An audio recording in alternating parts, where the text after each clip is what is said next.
Morning everyone, Satyendra digital learning में आप सबों का स्वागत है।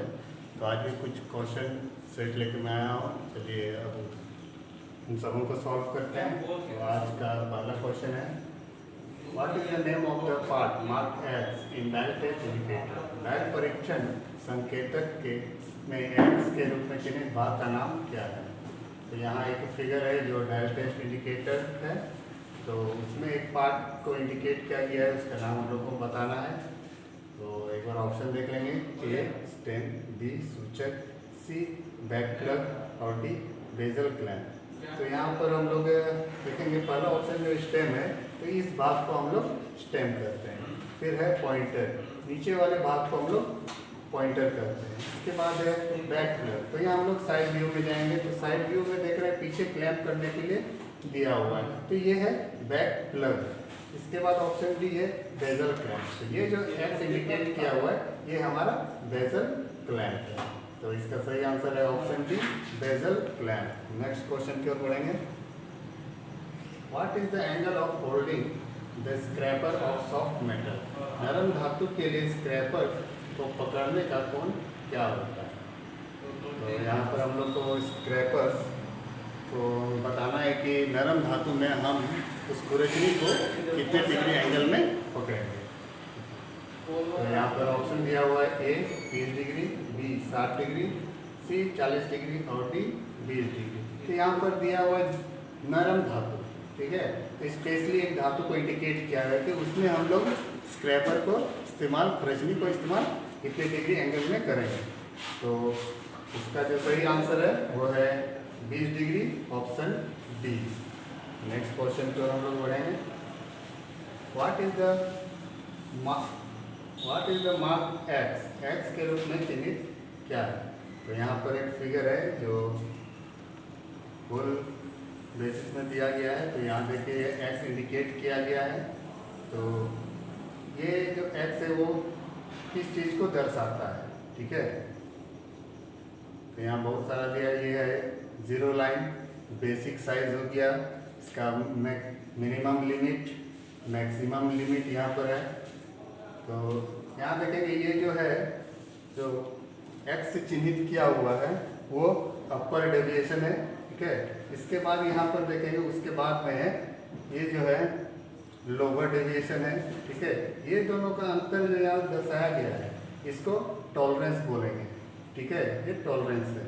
तो ऑप्शन देख लेंगे एक बार हम लोग, ए न्यूनतम लिमिट, बी अधिकतम लिमिट, सी निम्नतर विचलन और डी है उच्चतर विचलन। तो इसका आंसर है ऑप्शन डी उच्चतर विचलन। नेक्स्ट क्वेश्चन की ओर हम लोग आगे बढ़ेंगे, what is the upper deviation of the component size. घटक आकार का उच्चतर विचलन क्या है। तो यहाँ 4 ऑप्शन दिया गया है, इसको हम लोग देख लेंगे एक बार, ए 0.005, बी 0.008 और सी 19.995, डी 20.008। तो यहाँ पर है घटक आकार का उच्चतर विचलन को हम लोग को बताना है। तो उच्चतर विचलन जो होता है वो होता है 0.008 और निस्तर विचलन होता है -0.005। तो इसका जो स्तर होगा वो है ऑप्शन बी, आगे में सिंबल में दिया गया, यहाँ पर प्लस होगा, प्लस 0.008। नेक्स्ट क्वेश्चन की ओर हम लोग आगे बढ़ेंगे, what is the mark x. X के रूप में चिन्हित क्या है। तो यहाँ पर हम लोग एक फिगर देख रहे हैं, ठीक है। इस फिगर में यहाँ एक्स इंडिकेट किया गया है। तो इस जगह को, ये जो यहाँ गैप दिख रहा है, इसको हम लोग क्या कहेंगे। तो ये जो यहाँ एक्स से मार्क किया हुआ है ये हमारा टॉलरेंस हो गया, ये टॉलरेंस जोन है। तो हम ऑप्शन देखेंगे एक बार, ए लिमिट, बी टॉलरेंस क्षेत्र, सी निम्नतर विचलन और डी उच्चतर विचलन। तो इसका सही आंसर है ऑप्शन बी टॉलरेंस क्षेत्र। नेक्स्ट क्वेश्चन की ओर हम लोग बढ़ेंगे। Which part indicates the reading of dial test indicator? dial test indicator का रीडिंग किस हिस्से से प्राप्त करते हैं? तो ऑप्शन है ए स्टेम, बी एनविल, सी सूचक और डी प्लंजर। तो इसका रीडिंग हम लोग नीचे जो सुई की तरफ दिया हुआ होता है पॉइंटर, उससे हम लोग करते हैं। तो इसका सही आंसर है ऑप्शन सी सूचक पॉइंटर। नेक्स्ट क्वेश्चन की ओर हम लोग बढ़ेंगे। What is the name of the operation? इस ऑपरेशन का नाम क्या है? तो यहाँ पर एक फिगर है, तो देख रहे हैं हम लोग एक जॉब में स्क्रैपिंग कर रहे हैं, ठीक है। यहाँ हाथ, दोनों हाथ से स्क्रैपर को, खुरचनी को पकड़ा गया है, जो कि फ्लैट स्क्रैपर दिख रहा है, और ये फ्लैट सतह में स्क्रैपर कर रहा है जो हॉट स्पॉट को हटाता है। तो ऑप्शन देखेंगे एक बार।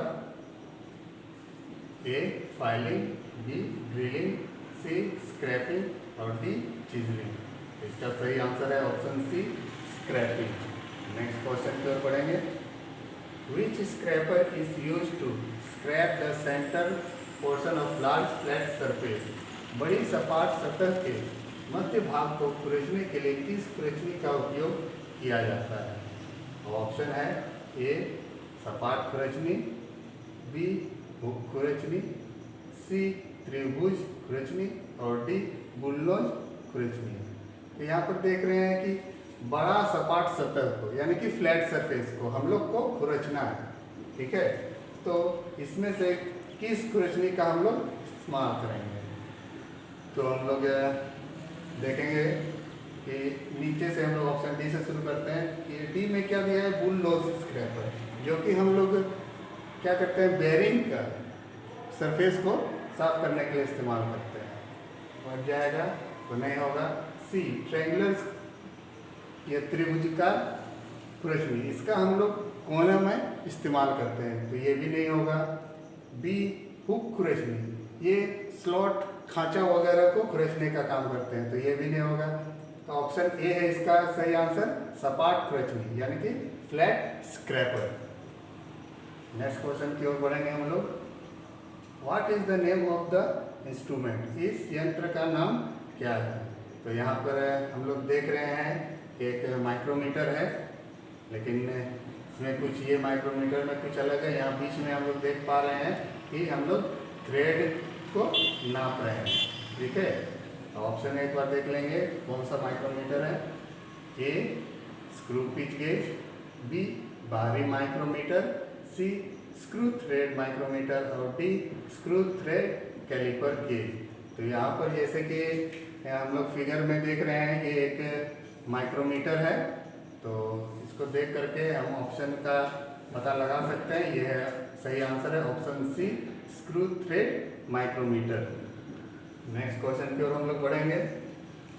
विच instrument is used to magnify small variation in size by means of pointer on a graduated dial? Graduation dial पर पॉइंटर के द्वारा आकार में छोटा बदलाव को मैग्नीफाई के लिए कौन से उपकरण हैं? तो ऑप्शन है A dial test indicator, B inside micrometer, C dial vernier caliper और डी वर्नियर माइक्रोमीटर। तो इसमें क्या है कि पॉइंटर के द्वारा छोटा बदलाव को मैग्नीफाइंग के लिए हम लोग किस माइक्रोमीटर या कैलिपर का इस्तेमाल करते हैं? तो इसका सही आंसर होगा option C dial vernier caliper. Next question की ओर हम लोग बढ़ेंगे। What is the number of fundamental deviation in the BIS system? उपलब्ध BI प्रणाली में आधारभूत की संख्या क्या है? ऑप्शन है ए 25, बी 20, सी 15 और डी 16। तो यहाँ पर दिया है कि BIS प्रणाली में हम लोग की संख्या क्या है? तो यहाँ पर BIS में हम लोग का संख्या होती है 25, ठीक है, जिसमें होल और शाफ्ट का अलग अलग इंडिकेशन दिया हुआ रहता है। तो होल का हम लोग 0 से 500 mm तक का व्यास को हम लोग दर्शाते हैं।